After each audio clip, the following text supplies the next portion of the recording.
वध कर दिया तो एक खुशी का समाचार उस क्षेत्र में फैल गया कि एक ऐसा ब्राह्मण आया है जो एक राक्षस का वध कर दिया। तो बहुत से लोग उस घर में आने लगे, कौन ब्राह्मण है, कौन ब्राह्मण है। तो युधिष्ठिर महाराज को भय हो गया कि ये भेद खुल जाएगा कि हम लोग पांडव हैं।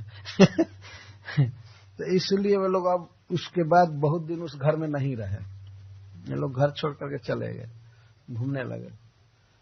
तो एक दिन अकस्मात एक समाचार आया कि द्रुपद महाराज अपनी पुत्री द्रौपदी के विवाह का स्वयंवर किए और भगवान वेदव्यास देव आकर के पांडवों से मिले और उन्होंने कहा कि आप लोगों को उस स्वयंवर में भाग लेना चाहिए। तो ये पांचों भाई ब्राह्मण के वेश में गए उस स्वयंवर में।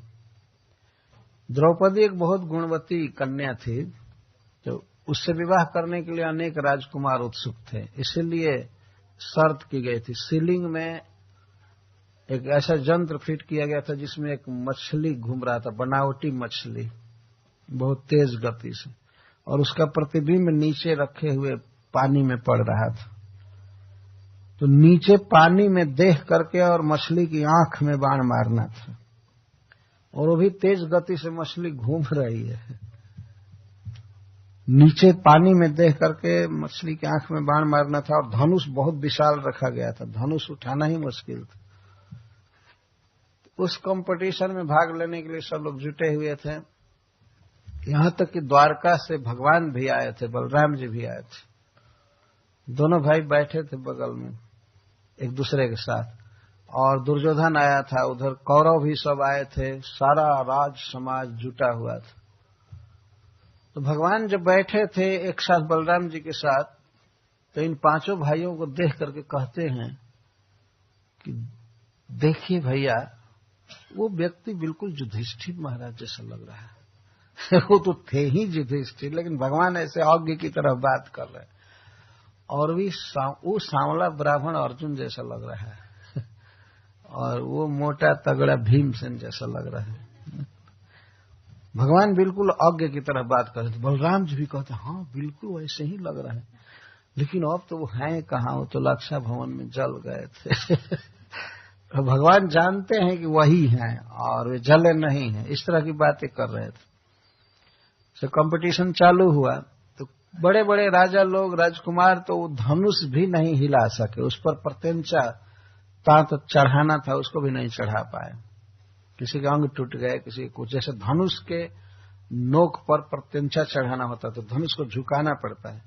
तो लिखा गया है कि कितने लोगों के तो हाथ पैर टूट गए उसे झुकाने में, प्रत्यंचा चढ़ाने में, कोई कुछ भी नहीं कर सका। अंत में कर्ण खड़ा हुआ लक्ष्य वेद के लिए। कर्ण खड़ा हुआ तो द्रौपदी ने देख करके कहा कि इस पुरुष के कुल और जाति का मुझे कोई पता नहीं है, इसलिए यह भाग नहीं ले सकता। वास्तव में वह जो कंपटीशन था केवल ब्राह्मणों और क्षत्रियों के लिए था, पहले से निश्चित किया गया था। तो द्रौपदी ने कह दिया कि इसके जन्म का मुझे कोई पता नहीं है, किसी को पता हो तो बताओ कुछ। तो कर्ण कंपटीशन में भाग नहीं लिया। उसी समय बड़ा क्रोधित हो गया द्रौपदी पर। अंत में अर्जुन उठे और अर्जुन बात की बात में धनुष पर प्रत्यंचा चढ़ाए और लक्ष्य भेद कर दिए। तो फिर जितने राजपूत जुटे थे, क्षत्रिय, वे सब झगड़ा करने लगे कि नहीं, द्रौपदी का विवाह ब्राह्मण से नहीं हो सकता है, ब्राह्मण से नहीं हो सकता है। वे अर्जुन को ब्राह्मण समझ रहे थे। ब्राह्मण के साथ नहीं होगा, राजा के साथ होना चाहिए, राजकुमार के साथ होना चाहिए, क्योंकि राजकुमारी है तो उसका विवाह एक कंगाल ब्राह्मण से क्यों किया जाएगा, उसका विवाह तो क्षत्रिय से होना चाहिए। तो लगा कि फिर झगड़ा हो जाएगा बहुत बड़ा। लेकिन बाद में देखा गया कि अर्जुन के बाएं कलाई पर धनुष के डोरी की रगड़ का चिन्ह था। तो किसी ने कहा कि ये ब्राह्मण नहीं है, और ब्राह्मण का शरीर ऐसा नहीं होता है, क्षत्रिय लगता है कि है। शरीर की बनावट भी भिन्न भिन्न होती है ना। अंत में जब झगड़ा हो रहा था तब पता लगा कि ये लोग कौन है, कैसे हैं, कहाँ के ब्राह्मण हैं, होता है ना, विवाह के अवसर पर तो पता लगाना पड़ता है कहाँ के ब्राह्मण है, कौन है। पता लगा कि ब्राह्मण नहीं है तो पांडु के पुत्र है। हल्ला हो गया और वहां अनाउंस किया गया कि ये क्षत्रिय हैं और महाराज पांडु के पुत्र हैं, लाक्षा भवन में नहीं जले हैं, ऐसा वैसा। जब ये अनाउंस हुआ तो दुर्योधन आदि भी दौड़ दौड़ करके आने लगे। अरे पांडु के पुत्र हैं, कौन है युधिष्ठिर, कौन है, क्या क्या, सब लोग जुट करके देखने लगे। और कुछ जो अपने स्वजन थे जैसे भीष्म पितामह वगैरह, वही लोग तो बड़े आनंदित हुए, आलिंगन करने लगे। विदुर जी तो जानते ही थे कि ये लोग जीवित हैं, लेकिन वे लोग भी आ करके अनजान की तरह कहते थे, अरे हम लोग तो जानते थे कि आप लोग जल गए हैं, अभी जीवित है, ये भगवान की कृपा है, बहुत अच्छा हुआ, ये हुआ वो हुआ। भगवान मिले अर्जुन से, युधिष्ठिर आदि से, अरे हम तो जानते थे कि आप जल गए हैं, ऐसा ऐसा, पुनर्जीवन जैसा मिल गया, बहुत आनंद की बात है। इस तरह से बड़ा आनंद छा गया। अंत में निश्चित हो गया कि अर्जुन के साथ द्रौपदी का विवाह होगा। लेकिन कुछ स्पेशल बात थी जिसके कारण पांचों भाइयों का विवाह द्रौपदी से हुआ धर्म के अनुसार। इतिहास में एक अद्भुत घटना है। भगवान की पत्नियां द्रौपदी जी से कभी कभी बातचीत करती थी तो कहती थी कि हे सखी, हमारे पति एक हैं और हम लोग 16,000 हैं, फिर भी हम लोग सेवा करके अपने प्रियतम को प्रसन्न नहीं कर पाती हैं। वे हमेशा हस्तिनापुर चले जाते हैं, इधर उधर चले जाते हैं, और तुम अकेले हो और तुम्हारे 5 पति हैं, फिर भी तुम सेवा करके उनको संतुष्ट कर लेती हो। हम लोग 16,000 मिलकर सेवा नहीं कर पाती हैं और तुम अकेले 5 की सेवा कर लेती हो, संतुष्ट रखती हो। क्या तुम में गुण है, क्या आचार है? तो द्रौपदी जी गुरु बनकर के भगवान की पत्नियों को शिक्षा देती। ये भागवत में कथा है और महाभारत में बड़े विस्तार से दिया गया।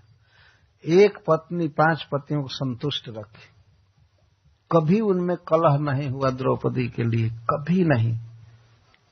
इतना वास्तव में वो गुणवती स्त्री थी द्रौपदी।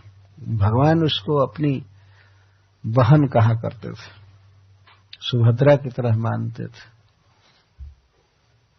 तो भगवान जिसको अपनी बहन कहें या सखी कहें, वो स्त्री कितनी महान हो सकती। तो द्रौपदी के साथ विवाह हुआ तो पांडवों का संबंध द्रुपद महाराज से हो गया, बहुत बड़े शक्तिशाली राजा से। तब अपने आप धृतराष्ट्र बुलाए इन लोगों को हस्तिनापुर में, और बुला करके आधा राज्य दे दिए इनको। मरने के बाद आधा राज्य दे दिए। आधा राज्य दे दिए।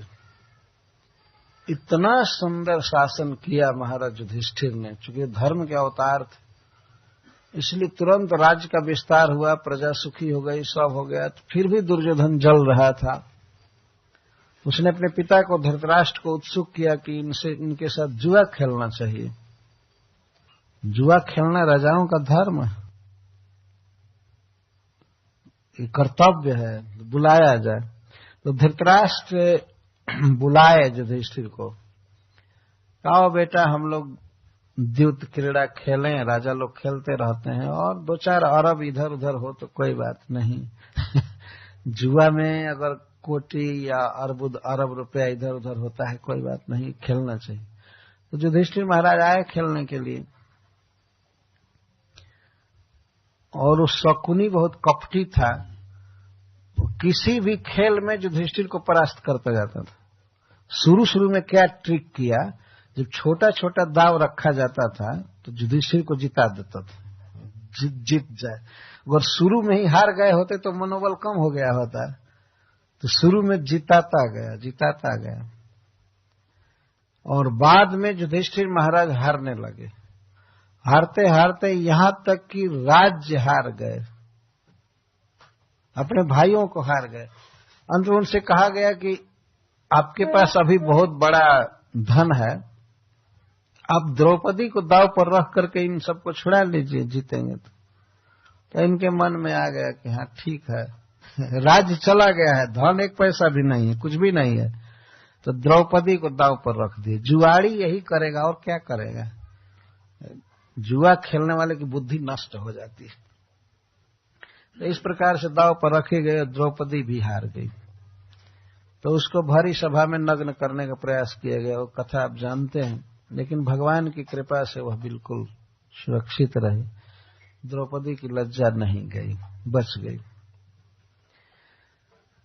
बहुत बड़ा भूकंप हुआ उस दिन। तब बाद में धृतराष्ट्र महाराज का चित्त बदल गया। फिर से उन्होंने पांडवों को राज लौटा दिए। द्रौपदी से ही पूछा धृतराष्ट्र ने कि बोलो बेटी, मैं क्या करूं?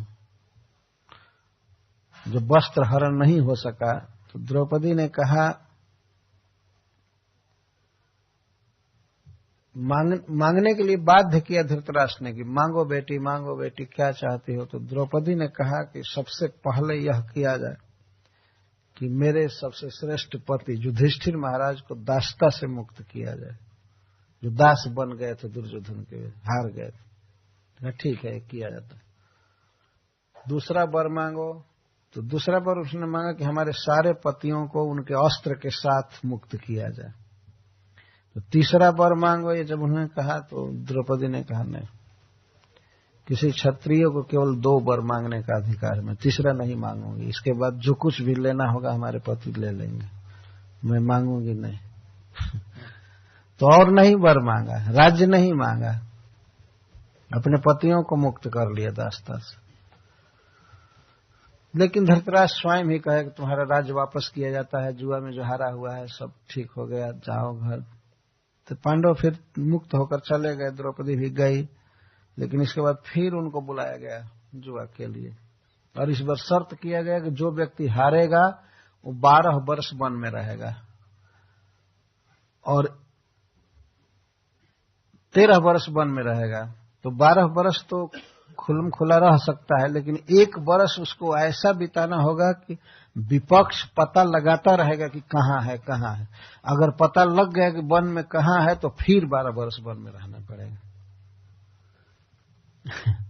तो 1 वर्ष अज्ञातवास करना है, इतनी कड़ी शर्त थी। तो हारना तो था ही युधिष्ठिर महाराज को, चूंकि शकुनी था, वो जुआ का पासा पलटने में बहुत प्रवीण था। तो जुआ हुआ, फिर हार गए तो राज्य हार करके अब राज मुकुट वगैरह सब त्याग करके अपनी पत्नी द्रौपदी के साथ वन में चले गए पांडव। 1 पैसा भी नहीं ले गए, सब कुछ हार चुके थे। और कुंती महारानी विदुर जी के साथ रहने लगी, द्रौपदी इनके साथ गई। वन में क्या क्या कष्ट हुआ है तो बहुत बड़ी कथा है, बहुत बड़े बड़े कष्ट आए, लेकिन पांडव भगवान की कृपा से सारी विपत्तियों को पार कर रहे थे। अंत में जब 13वां वर्ष भी पूरा हो गया, इसके बाद अब ये हुआ कि अब हमारा राज लौटाया जाए। तो कौन कहे इस बात को? राजा विराट के नगर में एक मीटिंग हुई। उस मीटिंग में भगवान आए थे, बलराम जी आए थे और सात्यकी वगैरह। तो ये हुआ कि अब कौरवों को कहना चाहिए कि वे राज लौटा दें। कौन कहेगा? तो कुछ लोग कहते थे पांडवों के पक्ष के कि नहीं, सीधे युद्ध किया जाए, मार करके छीन लिया जाए। लेकिन बलराम जी उस सभा में बैठे थे। बलराम जी ने कहा कि नहीं, अपने बंधुओं से कलह करना ठीक नहीं है, युद्ध करना ठीक नहीं है। बल्कि सात्यकी जी बोल दिए कि आप हमेशा दुर्योधन के फेवर की बात करते हैं, क्यों नहीं युद्ध करना चाहिए? नहीं, अपने संबंधी हैं, युद्ध नहीं करना चाहिए, संधि की बात करनी चाहिए। तो सात्यकी जी कहे संधि की बात करते हैं तो आप दुर्योधन को समझा देंगे, आपका चेला है ना। बलराम जी कहे नहीं, हमसे वो नहीं समझेगा। देखो, बोलने में कृष्ण सबसे श्रेष्ठ है। किस समय क्या बात बोलनी चाहिए, कृष्ण के समान वक्ता इस संसार में कोई नहीं है। हमें विश्वास है कि अगर कृष्ण संधि दूत बन करके जाएं और ये प्रेम से बात करें, टेंशन में झगड़ा की बात न करें, प्रेम से बात करेंगे तो वो लोग मान जाएंगे। सात्यकी जी ने कहा कि नहीं मानेंगे, गारंटी मैं देता हूं, नहीं मानेंगे बिना युद्ध के। तो बलराम जी ने कहा कि नहीं, हम लोगों का कर्तव्य है, कृष्ण को दूत बनाकर भेजना चाहिए। बलराम जी के कहने से ही युधिष्ठिर महाराज कृष्ण को दूत बनाकर भेजे। और अंत में कहे कि देखिए, बिल्कुल न माने तो आप ये कहिएगा कि 5 भाइयों के लिए 5 गांव दे दो। गांव के नाम लिखे गए हैं, शहर थे वास्तव में इन गांव का। 5 गांव दे दें, इसके बाद रखें अपनी धरती को, हम लोग 5 भाई जी लेंगे, खा लेंगे, इस तरह से कोई बात नहीं। तो भगवान गए,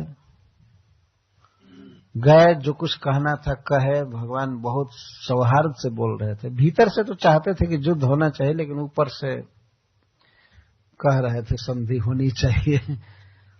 दुर्योधन सुन करके कहा कि देखो माधव, आप 5 गांव की बात तो बहुत कर रहे हैं, बिना युद्ध के सुई की नोक से जितनी भूमि छेदी जाती है उतना भी नहीं दूंगा, इतना भी नहीं दूंगा। जो कुछ करना हो आप लोग कीजिए। तब भगवान ने कहा ठीक है, अब युद्ध होगा।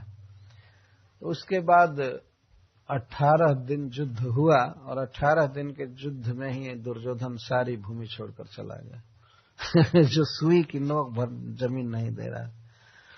तो कथा यहां से प्रारंभ हो रही है। जदा मृधे कौरव सृंजयानम वीरेश्वथो वीर गतिम गतेषु। सूत जी कहते हैं कि जब सारे वीर गति को प्राप्त हो गए और भीमसेन के गदा के प्रहार से दुर्योधन की जांघ टूट गई थी, उस समय दुर्योधन का प्रिय करने के लिए अश्वत्थामा द्रौपदी के पुत्रों का मस्तक काटकर लाया। यहां से कथा प्रारंभ होती। लेकिन अब इस कथा को प्रारंभ करने के लिए मैं पहली कथा सबका थोड़ा सा इंट्रोडक्शन दिया। असली जो इस सिटिंग की कथा यहां से चालू होती। द्रौपदी विलाप करने लगी तो अर्जुन को समझाते हैं, बहुत तरह से समझाया कि तुम चिंता मत करो, मैं अश्वत्थामा का मस्तक काट कर लाऊंगा, ये करूंगा वो करूंगा।